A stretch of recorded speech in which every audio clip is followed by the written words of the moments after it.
Hello guys! Hello Cancer! Welcome dito sa aking channel, Kapalaran 888. Welcome Cancer! Alamin natin kung anong messages, vibration, gabay energy para sa inyong lahat. Ito ay para sa mga Cancer na nanonood sa ngayon. I hope na makuha mo kung ano yung messages na gustong iparating sa'yo sa linggong ito. Okay, Cancer, 3 cards. First card natin is go with the flow, let things happen. So, sa linggong ito daw, huwag mong masyadong kontrolin yung sitwasyon. Hayaan mo kung ano yung mangyayari sa linggong ito. Go with the flow ka lang. And, kailangan mo ng, for example, ma-involve ka, Cancer, sa confrontation. Or siguro, may mga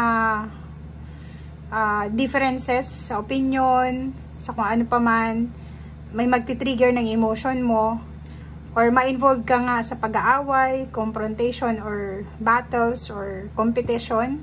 Choose your battles wisely. Pick your battles wisely. And discover your courage, or ibig sabihin, maging malakas ka, be courageous, be strong, na umiwas sa tukso ng pakikipag-away. Okay?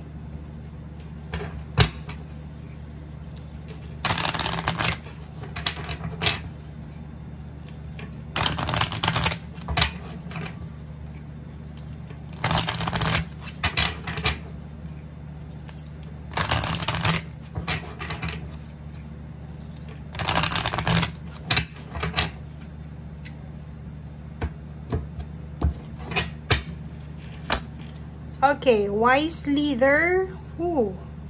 So, nakikita ko sir dito, Cancer, na posibleng sa linggong ito, siguro matitrigger yung pagiging panganay mo kung panganay ka, or matitrigger yung pagiging leader mo kung leader ka, or matitrigger yung pagiging bossy mo, parang ganun. So, comment down below.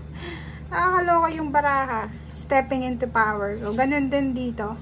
So, sinasabi ng baraha na you are strong beyond measure. So, yun. If ever man na may mga tao sa paligid mo na kini-question yung kakayahan mo or yung pagiging leader mo, if ever leader ka nga, like ikaw yung boss, ikaw yung tawag dito. Ano bang tawag sa'yo?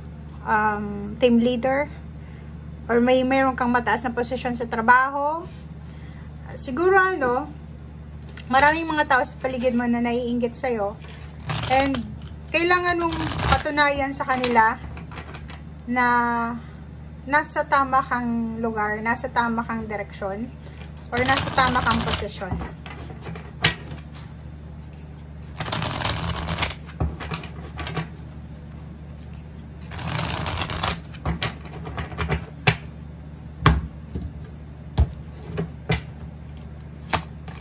Okay, release.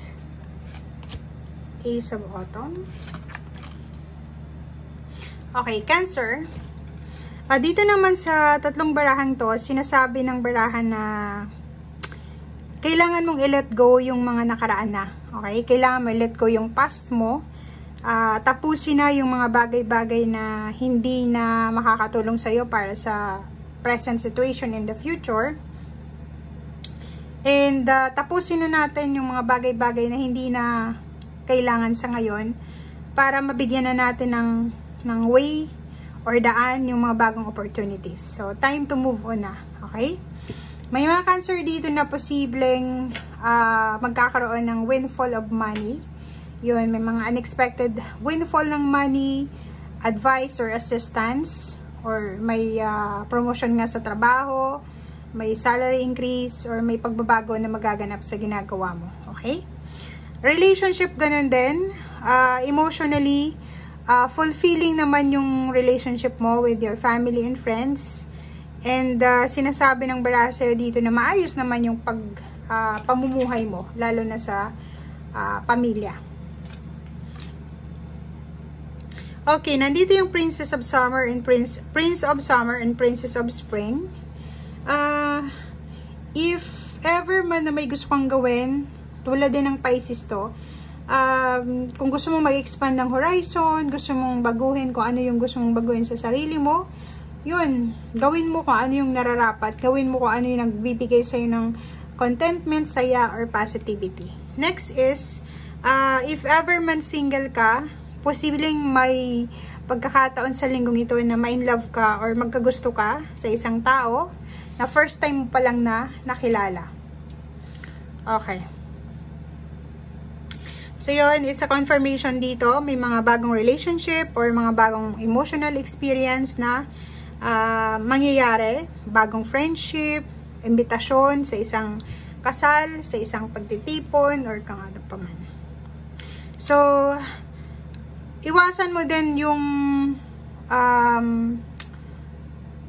sobrang feeling na pagka-boring, 'di ba? Sa linggong ito, iwasan natin na pagsabay-sabayin yung mga bagay-bagay, yung priorities natin sa buhay. Bigyan mo ang sarili mo ng time para makapag-relax or makapag-me time, okay? So, kailangan mo din na siguraduhin kung ano itong ginagawa mo, okay? Eyes to the ball, diba? Big picture dapat. And the lovers, sinasabi na, yun, ayos din yung relationship mo, wala namang masyadong issue this week. And if ever man may mga health issue, yun lang ang pwedeng meron ka is yung recovery. Pwedeng makarecover ka sa mga issues mo regarding health or healing. Dito naman is mabibigyan ka ng pagkakataon ng universe na magkaroon ng choices sa bawat area sa buhay mo. If ever man may anak ka na gagraduate na, nararamdaman mo na medyo mababawasan na yung obligation mo. Okay? May ikakasal, may bagong relationship na magsisimula, may reconciliation, may mga issues na posibleng ma-resolve sa linggong ito. And posible din na nangangailangan kayo ng advices from professional, doktor man yan, or abogado.